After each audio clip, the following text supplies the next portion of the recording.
Welcome back, everyone. Let's just dive right into this explainer. Look, if you've ever stared at one of those massive, colorful charts of traffic signs and felt completely overwhelmed trying to cram them all into your brain, well, you're definitely not alone. But today, we're flipping the script. We are completely moving away from that stressful rote memorization. Instead, we're going to build a masterful, bulletproof system for understanding how the language of the road actually works. Here's our roadmap for today. We'll hit the universal road language, decode shapes and colors, break down the 5 traffic categories, look at the expert reading process, and finally, wrap up with a master strategy to crush your exam. Let's get into it. All right, part 1, the universal road language, bypassing spoken words entirely. Picture this. You're driving up to an intersection in a totally foreign country. You don't speak a word of the language. Even if the text on that sign is literal gibberish to you, the second you spot that solid red octagon, boom, it instantly screams stop. Zero translation required.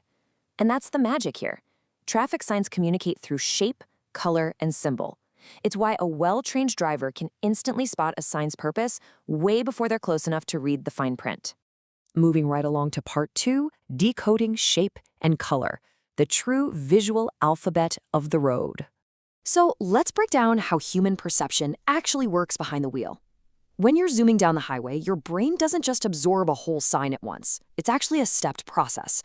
Down at phase 1, the very first thing we recognize is the shape. Then, as we get a little closer in phase 2, the color pops into our brain. It's honestly not until phase 3, when we are right up on it, that we can actually read the specific symbol or text. Kind of wild, right?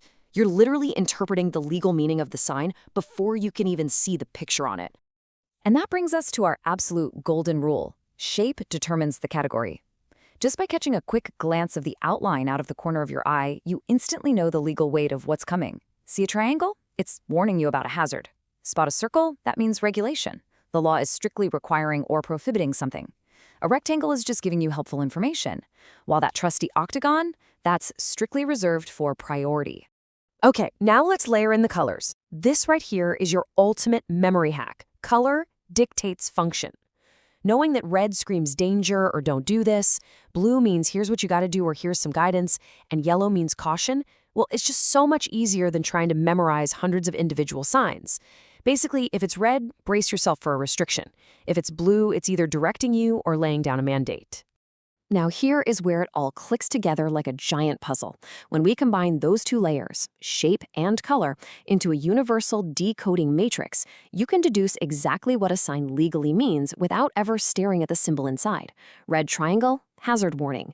Red circle, legal prohibition, meaning absolutely do not do this. Blue circle, that's a legal mandate, telling you what you must do. It's basically a perfect mathematical equation for driving. Okay, part 3. The 5 traffic categories. Let's organize the chaos of the road. Every single time you spot a traffic sign, you should be running through a split-second mental checklist. 3 quick diagnostic questions. Is it warning me? Is it regulating me? Or is it simply informing me? Asking those 3 questions instantly locks in your legal standing. A warning simply gives you a heads up to prepare for hazards, without actually forcing you to take a specific action. But the regulatory stuff, totally different ballgame. That creates a strict, enforceable legal obligation. Then you have the information category, which is just there to give you useful guidance. But seriously, remember, ignoring those regulatory commands in the middle is exactly how you end up committing a traffic offense. Let's put category 1 and 2 head to head. Category 1 is your warning signs. That red triangle is basically saying, hey, heads up, hazard ahead, like a sharp curve or an upcoming intersection. But it doesn't strictly force you to stop. Category 2, though?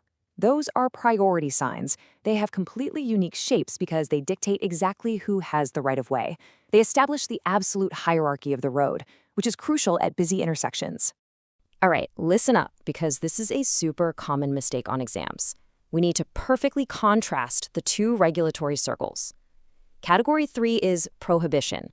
The red circle tells you what you must not do. Think no entry or speed limits. Remember, red restricts. On the flip side, category 4 is mandatory. The blue circle commands what you must do, like keeping right. Blue commands. Both carry the strict weight of the law, but they are exact opposites in how they boss you around. And finally, we get to the relaxing blue rectangles of category 5. When you see this shape, Whether it's pointing out parking, a bus stop, or the route to the airport, it instantly signals that no new behavior regulations are being forced on you. You can take a breath. It's just helpful navigation. Part 4. The expert reading process. How to read the road in real time. Let's trace these 5 cognitive steps from the bottom up.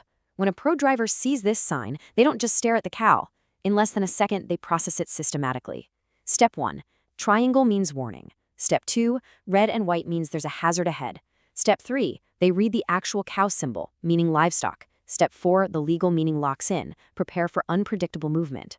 And finally, step 5. They take action, increasing observation and dropping their speed. That right there is how you read the road like an expert. Which brings us to part 5, the master exam strategy. Let's make sure you ace that theory exam. The contrast here is literally night and day. Going the rote memorization route is exhausting. Trying to cram hundreds of individual signs into your brain is just overwhelming. But if you use categorical understanding, it's a total game changer. It gives you a systematic tool to deduce the right answer, even if you are staring at a sign you have literally never seen before in your life. When you look at these neat little visual folders, remember this: examiners are actively testing how well you identify these exact families. The test will frequently try to trip you up on which groups of signs share similar shapes. If you can instantly spot the family folder, warning, priority, prohibition, mandatory, or information, you can immediately cross out the bogus multiple choice options.